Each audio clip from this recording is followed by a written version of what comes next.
Hello everyone, welcome back to Pariksha Jan YouTube channel. दोस्तों, जिसका भी आरपीएफ कांस्टेबल का, एसएससी जीडी का, एनटीपीसी और दिल्ली पुलिस का एग्जाम है, या फिर आप ये कह सकते हो इन तीनों के तो फॉर्म भरी जा चुके हैं। लेकिन दिल्ली पुलिस के जो आपकी नवंबर में वैकेंसी आएगी, ठीक है, उसके लिए भी यह वीडियो है, क्योंकि जब फॉर्म भर जाएगा तो उससे पहले ही आपको तैयारी करनी पड़ेगी। तो इन चारों वैकेंसी के लिए मैंने यहाँ पर आपको जीके के 50 क्वेश्चन लिया है। उसमें 40 आपके जीके रहेगी और 10 नंबर आपके जो है करंट अफेयर के रहेंगे, यानी कि 10 क्वेश्चन। तो वीडियो काफी इंपॉर्टेंट रहेगी, विद डिटेल के साथ मैं इसमें वीडियो लेकर आया हूँ। देखिए यहाँ पर जैसे इसका क्वेश्चन हो गया, क्वेश्चन के साथ डिटेल रहेगी। डिटेल से आपको क्या फायदा मिलेगा?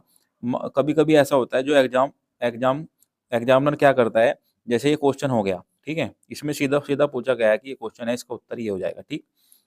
लेकिन कुछ कभी कभी ऐसा होता है जो ये डिटेल में आपको पढ़ा रहा हूँ तो इससे भी क्वेश्चन लग जाते हैं। तो आपको डिटेल पढ़ानी जरूरी है, बतानी जरूरी है। और जब आप डिटेल पढ़ लोगे, ठीक है, तो आपका जो है क्वेश्चन बिल्कुल क्लियर हो जाएगा। उस क्वेश्चन के अंदर से अगर कोई क्वेश्चन बनता है तो आप डिफिनेट कर पाओगे इसको, ठीक है। तो वीडियो को प्लीज आखिर तक देखना। वीडियो अच्छी लगे तो एक लाइक जरूर कर देना, कमेंट करना कि आपको वीडियो कैसी लगी, और चैनल पर नया है तो चैनल को भी सब्सक्राइब जरूर कर लेना, और अपने दोस्तों में जिसका भी एग्जाम है उनको ये शेयर कर देना, ठीक है। और अगर आपको साइंस की वीडियो चाहिए, किसी को साइंस, किसी एग्जाम में साइंस आती है, तो इसमें मैंने प्लेलिस्ट बनाई हुई है साइंस, रेलवे साइंस करके, तो वहाँ पर आप जाकर देख सकते हो। साइंस के सभी 15 वीडियो है, तो आपकी जो है कंप्लीट हो जाएगी। तो पहले क्वेश्चन से हम शुरू कर लेते हैं। पहला क्वेश्चन है दोस्तों आपका यहाँ पर, खेल में संगठन खेल में संगठन खेल में संगठन फिला किसे संबंधित है? तो फिला की आपको स्पेलिंग, मतलब जो है इसकी डेफिनेशन भी पता होनी चाहिए, इसकी फुल फॉर्म भी पता होनी चाहिए क्या है। तो इसका आंसर तो मैं आपको पहले यहाँ पे बता देता हूँ। तो आंसर होगा आपका यहाँ पर कुश्ती। कुश्ती इसका आंसर हो जाएगा। डिटेल में जान लेते हैं हम। वैसे डिटेल में क्या कहा गया है, फिला संगठन क्षेत्र के कुश्ती से संबंधित है। फिला की जो फुल डिटेल है, फुल फॉर्म हो जाएगी इसकी, फेडरेशन इंटरनेशनल डैश लोट्स और एसोसिएशन फिला का जो पुनर्गठन है वो 1920 में किया गया है। यह ओलंपिक खेलों सहित अंतर्राष्ट्रीय प्रतिस्पर्धा को नियंत्रित करती है। प्रारंभ में पश्चिमी देशों में पेशेवर कुश्ती आयोजित करने का प्रयास नहीं किया गया, लेकिन 19वीं सदी के अंत में अंतर्राष्ट्रीय पर रुझान देखने को मिला है। दोस्तों, इस प्रकार के ही क्वेश्चन रहने वाले हैं। अगर आपको इसकी पीडीएफ चाहिए, ठीक है, अगर आपको इसकी पीडीएफ चाहिए वीडियो की, तो आप यहाँ पर जाना डिस्क्रिप्शन में, वीडियो के डिस्क्रिप्शन में परीक्षा विजन का नाम से एक आएगा टेलीग्राम का चैनल, ठीक है, वहाँ पर आपको इसकी पीडीएफ दे दी जाएगी। तो पीडीएफ से भी आप पढ़ सकते हो, और यहाँ भी वीडियो में आपको डिटेल के साथ मैं बता दूंगा। अगला क्वेश्चन है, कपास का सबसे बड़ा उत्पादक देश कौन सा है? आंसर होगा आपका यहाँ पर चीन, ऑप्शन नंबर डी। चीन में सबसे ज्यादा जो है कपास पाई जाती है और उगाई भी जाती है, ठीक है। डिटेल में जान लेते हैं। कपास का सबसे बड़ा उत्पादक देश चीन है। कपास एक उस उष्ण कटिबंधीय और उपोष्ण कटिबंधीय फसल है। इसकी वृद्धि से लिए उच्च तापमान इसकी वृद्धि के लिए उच्च तापमान और तेज धूप की आवश्यकता होती है। इसके लिए मिट्टी सर्वाधिक उपयुक्त होती है। यह एक नकदी खरीफ की फसल है जिसका मूल स्थान भारत है। भारत विश्व में कपास उत्पादन के मामले में दूसरे स्थान पर है। तो पहले पर तो हो गया चीन और दूसरे पर होगा आपका प्यारा देश भारत, ठीक। नेक्स्ट क्वेश्चन की बात करें, फॉर्मूला 1 ड्राइवरों को महत्वपूर्ण संदेश देने के लिए अलग अलग झंडे लगाए जाते हैं। येलो जो झंडा होता है वो किस चीज को दर्शाता है? तो आंसर होगा आपका यहाँ पर खतरे। यह खतरे को दर्शाता है, यानी कि ऑप्शन नंबर डी, खतरे को दर्शाता है, यानी कि धीमा होना चाहिए, धीमा चलना चाहिए अगर आपका जो है येलो कलर का ध्वज दिखाई देता है। डिटेल में जानेंगे इसके बारे में भी। फॉर्मूला 1 में ड्राइवरों को महत्वपूर्ण संदेश देने के लिए अलग अलग झंडे लगाए जाते हैं। येलो ध्वज जो होता है वो धीमा होने को दर्शाता है। हरे रंग का प्रकाश आगे बढ़ने की अनुमति देता है, तथा लाल सिग्नल जो है रुकने की अनुमति देता है। संकेतों में हरे रंग का तीर जोड़े चालक को एक दिशा में जाने का संदेश देता है। उपरोक्त सभी स्वचालित संकेतों को ट्रैफिक नियंत्रण सिग्नल के नाम से जाना जाता है। नेक्स्ट क्वेश्चन की बात करें, निम्नलिखित में से कौन सा वन्यजीव अभ्यारण्य मध्य प्रदेश में स्थित है? तो दोस्तों इंपोर्टेंट क्वेश्चन है, ये आपको नोट कर लेना है, क्योंकि जिस क्वेश्चन पर मैं इंपोर्टेंट लगाऊंगा वो आपको जो है दोबारा पढ़ना है, क्योंकि उससे क्वेश्चन बनना पूरा पूरा लाजमी है। तो इसका सही आंसर होगा आपका यहाँ पर ऑप्शन नंबर बी, यानी बोरी वन्यजीव अभ्यारण्य। ऑप्शन नंबर बी यहाँ पर बिल्कुल करेक्ट हो जाता है। डिटेल में भी जानेंगे इसके बारे में। जैसे बोरी वन्यजीव अभ्यारण्य मध्य प्रदेश के होशंगाबाद जिले में स्थित है। यह मुख्य रूप से शेर, तेंदुआ और चीतल को सुरक्षित किया गया है। इसकी स्थापना 1977 में तवा नदी के किनारे पर की गई है तथा यह 518 किलोमीटर क्षेत्र में फैला हुआ है। यह भारत का सबसे पुराना वन्यजीव अभ्यारण्य में से एक है। अगले क्वेश्चन की बात करें, आंध्र प्रदेश का लोक नृत्य क्या है? तो आंध्र प्रदेश का जो लोक नृत्य है दोस्तों, वो हो जाएगा आपका ओट्टम थिडल। Option number C. Option number C यहाँ पर बिल्कुल करेक्ट हो जाता है। डिटेल में जान लेते हैं। आंध्र प्रदेश का लोक नृत्य ओट्टम थिडल है। आंध्र प्रदेश के अन्य नृत्यों की कुचिपुड़ी, घंटा मर्दाला, मोहिनी अट्टम व कुंभी आदि है। आंध्र प्रदेश का शास्त्रीय नृत्य कुचिपुड़ी है। इसे भारत के 9 शास्त्रीय नृत्य शैलियों में से एक के रूप में मान्यता प्रदान प्राप्त की गई है। कुचिपुड़ी का प्रदर्शन भगवान कृष्ण और वैष्णव परंपरा पर आधारित है। दोस्तों अगर आप डिटेल पढ़ लेते हो तो आपका जो है ना जीके का जो कॉन्सेप्ट है वो क्लियर हो जाता है। अगर मान लो कोई क्वेश्चन है उसकी डिटेल आपको मिल गई तो बहुत ही अच्छा है, उसकी डिटेल जरूर पढ़नी चाहिए आपको। एक्स्ट्रा फैक्ट आपको पता होनी चाहिए। नेक्स्ट क्वेश्चन है, सेंधा नमक का अपवर्तनांक क्या होता है? तो सेंधा नमक का जो अपवर्तनांक होता है वो आपका होता है ऑप्शन नंबर बी, यहाँ पर करेक्ट होगा। आपको ये नहीं देखना कि ऑप्शन नंबर बी पे क्या है, बी पे सी है, ये आपका आंसर नहीं होगा। ऑप्शन नंबर बी 1 पॉइंट यहाँ पे होगा 1.54। Option number B is right हो जाता है। नेक्स्ट क्वेश्चन की बात करें, यहाँ पे डिटेल में जान लेते हैं पहले इसके बारे में। सेंधा नमक का अपवर्तनांक 1.54 होता है। अपवर्तनांक की वह संख्या जो बताती है कि उस माध्यम से विद्युत चुंबकीय तरंग जैसे प्रकाश की चाल किसी अन्य माध्यम की अपेक्षा कितने गुना कम या अधिक है। बर्फ का अपवर्तनांक, यहाँ पे मैंने सभी अपवर्तनांक रखे गए हैं। बर्फ का जो अपवर्तनांक होता है वह 1.31 होता है। मिट्टी के तेल का अपवर्तनांक 1.44 होता है। पानी का अपवर्तनांक 1.33 होता है और एल्कोहल का होगा 1.36 तथा कांच का अपवर्तनांक 1.52 होगा। सभी अपवर्तनांक यहाँ पर आपके जो है कवर हो चुके हैं। ठीक है, नेक्स्ट क्वेश्चन की बात करें, विरूपाक्ष मंदिर कहाँ स्थित है, किस राज्य में स्थित है? तो सही आंसर होगा आपका यहाँ पर कर्नाटक में स्थित है। ये ऑप्शन नंबर बी बिल्कुल करेक्ट हो जाता है। बाकी डिटेल में समझ लेते हैं। यहाँ पर विरूपाक्ष मंदिर कर्नाटक के हम्पी के तुंगभद्र नदी के किनारे स्थित है। यह मंदिर द्रविड़ स्थापत्य शैली में बना हुआ है। यह भगवान शिव की विरूपाक्ष के रूप में पूजा की जाती है। विरूपाक्ष का अर्थ है विलक्षण नेत्रों वाला। हम्पी प्राचीन मंदिर किलो और अन्य स्मारकों के कारण यूनेस्को की विश्व धरोहर में शामिल किया गया है। तो मेन पॉइंट कहाँ पर हो गया, यहाँ पर विलक्षणों के नेत्रों के वाला हम्पी मंदिर, यह भगवान शिव को दर्शाता है। ठीक है, अगले क्वेश्चन की बात करें, बाराबती स्टेडियम स्थित है। तो बाराबती स्टेडियम जो आपका उड़ीसा में है। ऑप्शन नंबर डी यहाँ पर बिल्कुल करेक्ट हो जाएगा। अगले क्वेश्चन की बात करें, यहाँ पर एशियाई खेलों में 2018 में भारत द्वारा जीते गए पदकों की कुल संख्या क्या है? तो दोस्तों इसमें आपको ये आपके 2018 से लेकर और 2024 तक जितने भी ओलंपिक या फिर खेल से संबंधित क्वेश्चन है वो आपको जो है कलेक्ट करने हैं, क्योंकि एग्जामिनर क्या होता है 2024 करंट के ना पूछ के 1 साल या 2 साल पहले के पूछता है, तो वे आपको जरूर रीड करने हैं 1 साल और 2 साल पहले के। ठीक है, तो इसमें मैंने 2018 कराया, आगे भी आएंगे, 2023 के भी आएंगे, 24 के भी आएंगे। तो मैंने इसमें 2018 क्वेश्चन रखा है। तो इसमें कितने जो है पदक जीते थे? तो आंसर हो जाएगा यहाँ पर 69 जो है पदक जीते थे भारत ने, यानी कि ऑप्शन नंबर डी यहाँ पर बिल्कुल करेक्ट हो जाता है। आगे डिटेल में पढ़ लेते हैं। यहाँ पर एशियाई खेलों में 2018 में भारत द्वारा जीते गए पदकों की कुल संख्या 69 थी। इस खेल को इंडोनेशिया के जकार्ता में आयोजित किया गया था। एशियाई खेल एक बहुराष्ट्रीय खेल प्रतियोगिता है। हाल ही में आयोजित इसको हाल ही में मत रखना, आयोजित 19वें एशियाई खेल 2023 में, सॉरी ये हाल ही में रहना पड़ेगा क्योंकि अगर 2023 की बात है, हाल ही में आयोजित 19वें एशियाई खेलों 2023 में। देखो यहाँ पर 2023 की बात हो चुकी है।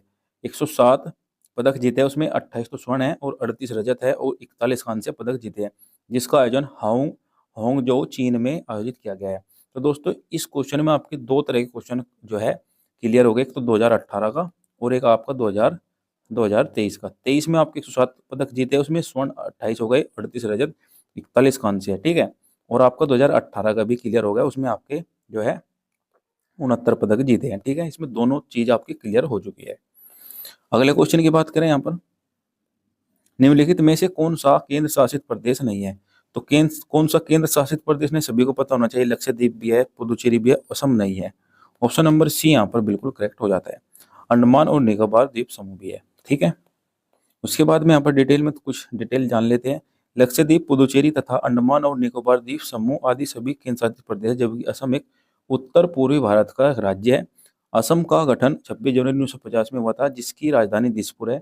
यहाँ एक दिवसीय विधानसभा है। यहाँ के वर्तमान मुख्यमंत्री हेमंत विश्व शर्मा जी हैं, जो कि 15वें मुख्यमंत्री के रूप में कार्यरत है। अगले क्वेश्चन की बात करें, निम्नलिखित में से किस ग्रह को विशालकाय ग्रह कहा जाता है? तो सही आंसर होगा आपका यहाँ पर बृहस्पति को, यानी कि ऑप्शन नंबर डी यहाँ पर बिल्कुल करेक्ट हो जाता है। डिटेल में जान लेते हैं दोस्तों। बृहस्पति ग्रह को विशालकाय ग्रह कहा जाता है क्योंकि हमारे सौरमंडल का सबसे बड़ा ग्रह है। यह मुख्य रूप से गैस का पिंड है, इसलिए इसे गैस दानव भी कहते हैं।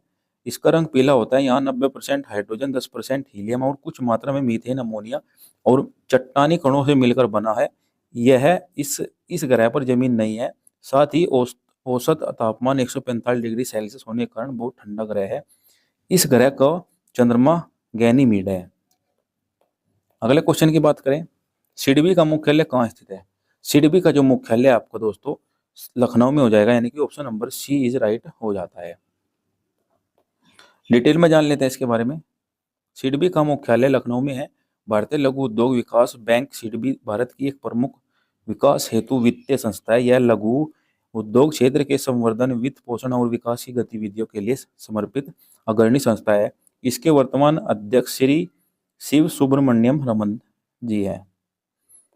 अगले क्वेश्चन की बात करें, विटामिन B3 का रासायनिक नाम है। दोस्तों मैं एक बात और बताऊं आपको, विटामिन के जो रासायनिक नाम है और विटामिन से होने वाले रोग या कमी, उन सभी को आपको क्लियर करना है, क्योंकि इन्हीं से क्वेश्चन आते हैं और से अदर क्वेश्चन नहीं आते। तो इसका सही आंसर हो जाएगा यहाँ पर नियासिन हो जाएगा रासायनिक नाम। तो इसका आंसर होगा आपका option number C. Option number C niacin बिल्कुल इज राइट। अगले क्वेश्चन की बात करें, यहाँ पर डिटेल में समझ लेते हैं। पहले विटामिन बी का रासायनिक नाम नियासिन है, जो पानी में घुलनशील है। नियासिन पोषक तत्वों को ऊर्जा में बदलने का मुख्य कार्य करता है। इसकी कमी से अवसाद, थकान, सिरदर्द आदि नियासिन के मुख्य स्रोत मछली, मेवा, बीज, ब्राउन चावल इत्यादि है। अगला क्वेश्चन है, कुवैत का मुद्रा नाम क्या है? कुवैत की जो मुद्रा है बताइए दोस्तों। यहाँ पर आपको सभी देशों के तो राजधानी भी याद रखनी है, ठीक है, क्योंकि एक क्वेश्चन आता है सीधा सीधा और आपका एक मुद्रा से आता है। ये दो चीज़ है, आपको एक बार इनको जरूर देखना है, क्योंकि इनसे कांस्टेबल के जितने भी एग्जाम होंगे उनमें एक क्वेश्चन जरूर मिल जाता है। ठीक है, तो इसका सही आंसर हो जाएगा यहाँ पर आपका ऑप्शन नंबर ए, कुवैती डायनर। ऑप्शन नंबर ए यहाँ पर बिल्कुल करेक्ट हो जाएगा। डिटेल में जान लेते हैं थोड़ा सा इसके बारे में। कुवैत की मुद्रा कुवैती डायनर या फिर कुवैती दिनार कह देते हैं।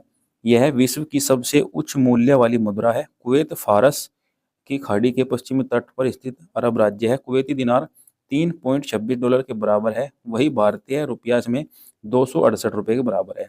तो यह सबसे ऊपर रुपया है, यानी कि जो $1 होगा $3.26 के बराबर है। कुवैती दिनार मतलब $3 और इसका $1 बराबर है। डॉलर और कुवैती डॉलर ये दोनों एक बराबर हो जाएंगे। नेक्स्ट क्वेश्चन की बात करें, ऋग्वेद क्या है? तो ऋग्वेद जो है आपका वैदिक संस्कृत भजनों का एक संग्रह है, यानी कि ऑप्शन नंबर ए यहाँ पर बिल्कुल सही हो जाता है। डिटेल में बात करें इसके बारे में, ऋग्वेद संस्कृत भजनों का संग्रह है। इसमें 10 मंडल, 1028 सूक्त और 10,462 मंत्र है। इन मंत्रों में देवताओं की स्तुति की गई है। स्नातक धर्म का प्रारंभिक स्रोत तथा पुराण वैदिक संस्कृत पुस्तक है। इसमें विश्व विख्यात गायत्री मंत्र जो सूर्य को समर्पित है शामिल है। इसमें प्रमुख रूप से इंद्र देवता के साथ 33 प्रकार के देवी देवताओं का उल्लेख किया गया है। यह ग्रंथ हमारी पूरी संस्कृति, व्यवहार और ज्ञान से संबंधित विषयों की जानकारी में उपलब्ध कराता है। अगले क्वेश्चन की बात करें, हरिद्वार शहर किस नदी के तट पर स्थित है? तो सभी को पता ना हो जाए, गंगा इसका ऑप्शन हो जाएगा। ऑप्शन नंबर सी यहाँ पर बिल्कुल करेक्ट होता है। नेक्स्ट क्वेश्चन है, पांचवी पंचवर्षीय योजना अवधि है। पांचवी पंचवर्षीय योजना की जो अवधि है, जो समय है, समय पीरियड बताना है, तो क्या होगा, एक आपका 5 ईयर प्लान से क्वेश्चन जरूर आता है, तो 5 ईयर प्लान जो है आपका बिल्कुल सही होना चाहिए, पता होना चाहिए, जो सभी जो है पंचवर्षीय योजना के बारे में जानकारी होनी चाहिए, क्योंकि कैसा भी एग्जाम होता है दोस्तों, ठीक है, उसमें पंचवर्षीय योजना से क्वेश्चन आना ही आना 100% है। एक वीडियो में आपको पंचवर्षीय योजना की जरूर लेकर आऊंगा, ठीक है, तो पंचवर्षीय योजना पूरी पढ़ के जाए जहाँ भी जाए, ठीक है। तो इसका सही आंसर हो जाएगा आपका ऑप्शन नंबर सी, यानी कि 1974 से लेकर 1979 तक जो है इसका टाइम पीरियड है। ऑप्शन नंबर सी यहाँ पर बिल्कुल करेक्ट हो जाता है। बाकी डिटेल में मैं आपको बताता हूँ। यहाँ पर पांचवी पंचवर्षीय योजना की अवधि 1974 से 1969 तक है। पंचवर्षीय योजना की अवधारणा वियत संघ के संविधान से ली गई है। जोसेफ स्टालिन ने सो संघ से पहली बार 1928 में पंचवर्षीय योजना लागू की थी, लेकिन भारत में पहली पंचवर्षीय योजना 1951 में शुरू की गई। पांचवी पंचवर्षीय योजना है सर्वप्रथम गरीबी दूर करने के और आत्मनिर्भरता पर बल दिया गया है। तो पांचवी पंचवर्षीय योजना में गरीबी दूर करना और आत्मनिर्भरता पर बल देने की घोषणा इसमें हुई थी। अगले क्वेश्चन की बात करें, निम्नलिखित में से कौन भारतीय संविधान की प्रस्तावना का हिस्सा नहीं है? तो प्रस्तावना का जो हिस्सा नहीं है दोस्तों, आंसर हो जाएगा ऑप्शन नंबर डी, प्रावधान। Option number D is right हो जाता है। डिटेल में जान लेते हैं। दिए गए विकल्पों में लिबर्टी, समता और न्याय संविधान की प्रस्तावना का हिस्सा है। इसमें प्रावधान शामिल नहीं है। प्रस्तावना संविधान का सार होता है, अर्थात भारतीय संविधान में जो मूल आदर्श है उनमें प्रस्तावना के माध्यम से संविधान में समाहित किया गया है, जो अमेरिका के संविधान से लिया गया है। नेक्स्ट क्वेश्चन है, हाइडेस्पेस की लड़ाई आयोजित की गई थी, तो इनमें से कब की गई थी हाइडेस्पेस की लड़ाई? तो आंसर होगा आपका यहाँ पर ऑप्शन नंबर बी, यानी कि 326 ईसा पूर्व में जो है हाइडेस्पेस की लड़ाई आयोजित की गई थी। ऑप्शन नंबर बी यहाँ पर बिल्कुल करेक्ट हो जाता है। डिटेल में जानेंगे। 326 ईसा पूर्व में हाइडेस्पेस की लड़ाई सिकंदर और राजा पोरस के माध्यम झेलम नदी के तट पर की गई थी। इसका अंत सिकंदर की मैसेडोनियाई सेना की जीत के साथ हुआ। पोरस के आत्मसमर्पण के बाद सिकंदर महान ने पूछा कि तुम्हारे साथ कैसा व्यवहार किया जाना चाहिए। तत्पश्चात पोरस ने उत्तर दिया, मेरे साथ वैसा ही व्यवहार किया जाना चाहिए जैसे एक राजा दूसरे राजा के साथ करता है। अगले क्वेश्चन की बात करें यहाँ पर। नेक्स्ट क्वेश्चन है, बौद्ध धर्म में लोटस और बुल का प्रतीक क्या है? तो सही आंसर होगा आपका यहाँ पर ऑप्शन नंबर ए, जन्म। जन्म जो है इसका प्रतीक है। ऑप्शन नंबर ए यहाँ पर बिल्कुल करेक्ट हो जाता है। बाकी अगला क्वेश्चन देख लेते हैं। एक विकास प्रक्रिया है जो व्यापक आधारित लाभ देती है और सभी यूएनडीपी और 11वीं योजना के लिए अवसर की समानता सुनिश्चित करती है। तो सही आंसर हो जाएगा आपका इसका समावेशी विकास, ऑप्शन नंबर डी। ये आपका जो है, ये आपका क्वेश्चन जो है कौन सी सब्जेक्ट से हो जाएगा? अर्थव्यवस्था, यानी कि अर्थव्यवस्था से ये क्वेश्चन हो सकता है। ठीक, अगले क्वेश्चन है यहाँ पर, एफडीआई का विस्तार क्या है? तो एफडीआई का जो विस्तार है वो आपका ऑप्शन नंबर सी, यानी कि प्रत्यक्ष विदेशी निवेश होना है। Option number C is right हो जाता है। डिटेल में जान लेते हैं। एफडीआई प्रत्यक्ष विदेशी निवेश किसी एक देशी कंपनी द्वारा दूसरे देश में किया गया निवेश प्रत्यक्ष विदेशी निवेश कहलाता है। 1990 के दशक के बाद उदारीकरण की नीति ने एफडीआई की इसे अनुमति दी गई थी। डॉक्टर मनमोहन सिंह ने विदेशी मुद्रा तत्कालीन वित्त मंत्री प्रबंधन अधिनियम के तहत की थी। ये निवेश आर्थिक विकास को बढ़ावा देने के लिए किया गया था, रोजगार के अवसर उपलब्ध कराने के लिए, मानव संसाधन के विकास के प्रौद्योगिकी विकास को बढ़ावा देती है। तो इस वजह से जो है एफडीआई जो है ये चलाया गया था, एफडीआई। अगले क्वेश्चन की बात करें, पृथ्वी की सबसे बाहरी परत या खोल को किस रूप में जाना जाता है? तो सही आंसर हो जाता है यहाँ पर आपका ऑप्शन नंबर बी, क्रस्ट के रूप में। Option number B is right हो जाता है। डिटेल में जान लेते हैं। पृथ्वी की सबसे बाहरी परत या खोल को क्रस्ट के रूप में जाना जाता है। इसका निर्माण सिलिका और एल्यूमिनियम से होता है, इसलिए इसे सियाल भी कहा जाता है। यह ग्रह या पिंड के सबसे बाहरी आवरण को ढकने वाली एक पतली परत है जिसमें सबसे अधिक ऑक्सीजन की मात्रा पाई जाती है। इसके बाद सिलिका तथा एल्यूमिनियम आदि अन्य तत्व भी पाए जाते हैं। इसकी औसत मोटाई जो है लगभग 32 किलोमीटर है ये महाद्वीपीय क्षेत्र में 35 किलोमीटर एवं समुद्री सतह पर जो है 5 किलोमीटर तक होती है। अगले क्वेश्चन की बात करें, सल्फर के लिए प्रतीक क्या है? तो सल्फर के लिए जो है आपका जो प्रतीक होगा वो आपका ऑप्शन नंबर बी यानी कि एस हो जाएगा, एस। ठीक है, option number B is right हो जाता है। बाकी डिटेल में बताता हूं मैं आपको। सल्फर के लिए प्रतीक एस का प्रयोग किया जाता है। यह एक रासायनिक तत्व है जिसकी परमाणु संख्या 16 तथा परमाणु भार 32.1 होता है। यह कीटनाशक जो है, फंगस नाशक, परजीवी नाशक तत्व है। सल्फर या गंधक फसल में नाइट्रोजन, फास्फोरस, लोह, जिंक और बोरान पोषण तत्वों की उपलब्धता को बढ़ाता है। सल्फर की कमी से पौधों का विकास रुक जाता है। सल्फर की कमी से पौधों का हरापन कम होने लगता है। परिणाम स्वरूप पौधा पीला पड़ने लगता है। ठीक है, अगला क्वेश्चन है यहाँ पर आपका, भारत का विधि आयोग एक है। तो भारत का जो विधि आयोग है वो आंसर होगा आपका गैर वैधानिक सलाहकार निकाय, option number C is right हो जाता है। अगला इसमें डिटेल में जान लेते हैं। भारत का विधि आयोग एक गैर वैधानिक सलाहकार निकाय है। इसे विधि संबंधी विषयों महत्वपूर्ण सुझाव देने के लिए सरकार नियुक्त के करती है। पहले विधि आयोग की स्थापना 1955 में की गई थी। वर्तमान में 22वें विधि आयोग नियुक्त कर चुके हैं। इस आयोग में एक अध्यक्ष के साथ साथ सचिव रहित 4 पूर्णकालिक सदस्य होते हैं। इसका कार्यकाल 3 वर्ष का होता है। नेक्स्ट है, चड्डा कप किस खेल से संबंधित है? तो सही आंसर हो जाएगा यहाँ पर बैडमिंटन से, ऑप्शन नंबर ए यहाँ पर बिल्कुल करेक्ट हो जाता है। नेक्स्ट क्वेश्चन आपका, निम्नलिखित में से कौन भारत में एक आधिकारिक राज्य भाषा नहीं है?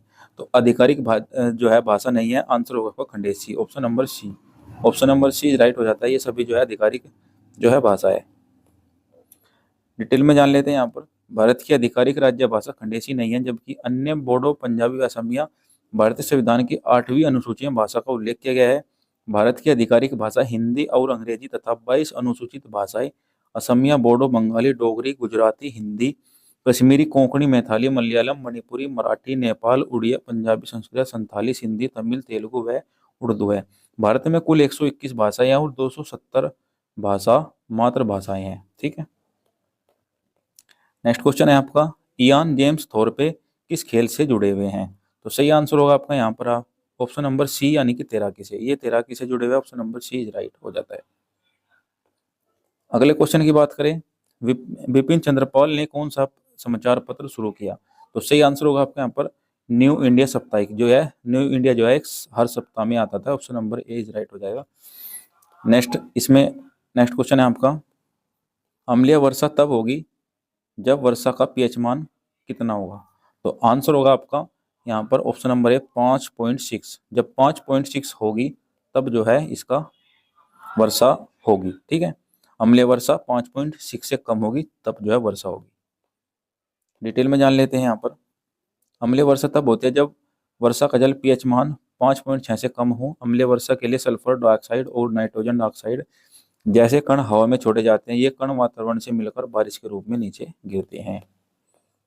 नेक्स्ट क्वेश्चन देख लेते हैं यहाँ पर, किसी दिए गए क्षेत्र का पशु जीवन कहलाता है? तो सही आंसर होगा आपका यहाँ पर फोना कहलाता है, यानी कि ऑप्शन नंबर ए यहाँ पर बिल्कुल सही हो जाएगा। अगले क्वेश्चन की बात करें, असम का राज्य पक्षी क्या है? तो असम का जो राज्य पक्षी है वो होगा सफेद पंखों वाली लकड़ी की बत्तख, ऑप्शन नंबर ए। ऑप्शन नंबर ए राइट हो जाता है। अफगानिस्तान की राजधानी क्या है? दोस्तों देखो, राजधानी दूसरी आ चुकी है, एक राजधानी का क्वेश्चन जरूर आएगा आपके एग्जाम में। तो सही आंसर बताइए आपका क्या होगा यहाँ पर? ऑप्शन नंबर सी बिल्कुल करेक्ट हो जाता है, काबुल होगा। नेक्स्ट क्वेश्चन की बात करें, कौन व्यक्ति पास की वस्तु को स्पष्ट रूप से देख सकता है लेकिन दूर की वस्तु को अलग अलग नहीं देख सकता? तो इसमें क्या होता है? इसमें आंसर होगा आपका myopia, option number D. Option number D is right हो जाता है। नेक्स्ट क्वेश्चन है, संसद सदस्य कामाख्या प्रसाद तासा किस राज्य से संबंधित है? तो सही आंसर होगा आपका यहाँ पर ऑप्शन नंबर बी, यानी कि असम से ये संबंधित है। ऑप्शन नंबर बी यहाँ पर बिल्कुल सही हो जाता है। अगला क्वेश्चन है, ब्रह्म समाज के संस्थापक कौन है? तो ब्रह्म समाज के संस्थापक आपके बताए दोस्तों क्या होगा? ऑप्शन नंबर ए यहाँ पर करेक्ट हो जाता है, Ram Mohan Roy. Option number A is right, Raja Ram Mohan Roy. इसमें राजा और लगा लेना, राजा राम मोहन राय। डिटेल में जान लेते हैं। ब्रह्म समाज के संस्थापक राजा राम मोहन राय है, जिसकी स्थापना 1928 में की गई थी। ब्रह्म समाज में भारत का एक सामाजिक धार्मिक आंदोलन था। इसका उद्देश्य शाश्वत भगवान की पूजा करना। यह मुख्य रूप से ध्यान, प्रार्थना और शास्त्रों पर आधारित था। नेक्स्ट क्वेश्चन है, संविधान सभा के वित्त और कर्मचारी समिति के अध्यक्ष कौन थे? तो सही आंसर होगा आपका यहाँ पर ऑप्शन नंबर सी, राजेंद्र प्रसाद। नेक्स्ट क्वेश्चन की बात करें, नेक्स्ट क्वेश्चन है हमारा साइंस से, कार्य की एसआई इकाई क्या है? तो सही आंसर होगा आपका यहाँ पर जूल जो है कार्य की इकाई होती है। एसआई इकाई ऑप्शन नंबर ए यहाँ पर बिल्कुल करेक्ट हो जाता है। डिटेल में जान लेते हैं, कार्य का एसआई मात्रक जूल है। इसे जे से संकेत किया जाता है। एक जूल का निर्धारण तब किया जाता है जब एक न्यूटन का बल 1 मीटर के विस्थापन पर लगाया जाता है। कार्य का मात्रक सीजीएस पद्धति से अर्घ होता है। अगले क्वेश्चन की बात करें, कैंट में गुणसूत्रों की संख्या होती है। तो कैंट में गुणसूत्रों की संख्या बताए दोस्तों क्या होती है? तो सही आंसर होगा आपका 19 जोड़े, ऑप्शन नंबर बी करेक्ट हो जाता है। 19 जोड़े जो होती है कैंट में गुणसूत्रों की संख्या होती है। बाकी डिटेल में बताता हूँ आपको यहाँ पर। कैंट में गुणसूत्रों की संख्या 19 जोड़े होती है। कुत्ते में जो होती है 39 जोड़े होती है, मनुष्य में 23 जोड़ी, और घोड़े में जो है 32 जोड़े, व मेंढक में 13 जोड़ी गुणसूत्रों की संख्या पाई जाती है। तो इसके साथ साथ इसमें कई सारे जो है क्वेश्चन जो है आपके कवर हो चुके हैं। अगले क्वेश्चन की बात करें, राज्यसभा का अध्यक्ष और उपाध्यक्ष भारतीय संविधान के किस अनुसूची के अंतर्गत आता है? तो सही आंसर होगा आपका यहाँ पर ऑप्शन नंबर ए, यानी कि दूसरी सूची के अंतर्गत आता है। Option number A is right हो जाएगा। अगला क्वेश्चन की बात करें, सुंदरवन बायोस्फीयर रिजर्व कहाँ स्थित है? तो सही आंसर होगा आपका पश्चिम बंगाल, ऑप्शन नंबर डी बिल्कुल करेक्ट हो जाता है। तो डिटेल में जानेंगे इसके बारे में। सुंदरवन बायोस्फीयर रिजर्व पश्चिम बंगाल में स्थित है। यह भारत तथा बांग्लादेश के मध्य विश्व की सबसे बड़ी नदी डेल्टा है। यहाँ डेल्टा गंगा, ब्रह्मपुत्र और मेघना नदियों पर स्थित है। यह सुंदरी नामक मैंग्रोव पौधे जो है उगने के कारण सुंदरवन नाम में पड़ गया है, जो 1000 वर्ग किलोमीटर में फैला हुआ है। यहाँ के बांग बंगाल टाइगर के नाम से विश्व प्रसिद्ध है। ये क्षेत्र बांग संरक्षित एवं बायोस्फीयर रिजर्व क्षेत्र है। इस क्षेत्र की मिट्टी दोमट, रेतीली व आर्द्र मुक्त है, जो अत्यधिक उपजाऊ और खनिज समूह है। नेक्स्ट क्वेश्चन की बात करें, उत्तकों के अध्ययन को क्या कहा जाता है? इंपॉर्टेंट क्वेश्चन है दोस्तों, जो ये अध्ययन है, ठीक है, तो ये आपको जरूर याद करने हैं। हर एग्जाम में ये क्वेश्चन जरूर आते हैं। तो सही आंसर होगा आपका यहाँ पर उत्तक विज्ञान, option number C is right हो जाता है। उत्तकों के अध्ययन को उत्तक विज्ञान कहा जाता है। डिटेल में जानेंगे, उत्तकों के अध्ययन को उत्तक विज्ञान कहा जाता है। इसमें सूक्ष्म शरीर अंगों के भीतर उत्तकों की संरचना तथा उनके विन्यास का अध्ययन किया जाता है। इसकी खोज जेतियर बेंचेट 1801 ईस्वी में की गई थी। एक सेलुलर संगठनात्मक स्तर बनाए गए हैं जो कोशिकाओं और अंग प्रणाली के बीच मध्यवर्ती होता है। फिर उत्तकों के कार्यात्मक समूहों को मिलाकर अंगों का निर्माण किया जाता है। अगले क्वेश्चन की बात करें, भारत के पहले सिख राष्ट्रपति कौन है? तो सही आंसर होगा आपका यहाँ पर option number D, Giani Zail Singh, option number D, Gyan Zail Singh. Next question है, विश्व धरोहर स्थल हेरिटेज एलोरा कीव्स किस राज्य में स्थित है? तो सही आंसर हो जाएगा आपका ऑप्शन नंबर सी, यानी कि महाराष्ट्र में। महाराष्ट्र यहाँ पर बिल्कुल करेक्ट आंसर हो जाता है। डिटेल में जानेंगे इसके बारे में। विश्व धरोहर स्थल एलोरा गुफा महाराष्ट्र राज्य में स्थित है। यह एक पुरातात्विक स्थल है। इन गुफाओं का निर्माण राष्ट्रकूट वंश के शासन के द्वारा बनाया गया था। ये यूनेस्को के विश्व धरोहर स्थल में सूचीबद्ध है। यहाँ के मंदिर हिंदू, बौद्ध और जैन तीनों से संबंधित है। यह दुर्गम पहाड़ियों वाला एक 600 से 1000 ईस्वी के कालखंड का जीवन उदाहरण है, क्योंकि गुफाएं एक पहाड़ी को काटकर बनाई गई है तथा यहाँ अभी तक 34 गुफाओं का समूह मौजूद है। अगले क्वेश्चन की बात करें, भारत के उपराष्ट्रपति बनाने के लिए न्यूनतम पात्र आयु क्या होनी चाहिए? तो सही आंसर होगा आपका यहाँ पर ऑप्शन नंबर है 35 वर्ष जो है उपराष्ट्रपति के लिए जो है आयु होनी अनिवार्य है। भारत के उपराष्ट्रपति बनने के लिए न्यूनतम 35 वर्ष की आयु होनी चाहिए। उपराष्ट्रपति के लिए कोई प्रत्यक्ष चुनाव नहीं होता, बल्कि एक निर्वाचक मंडल द्वारा किया जाता है।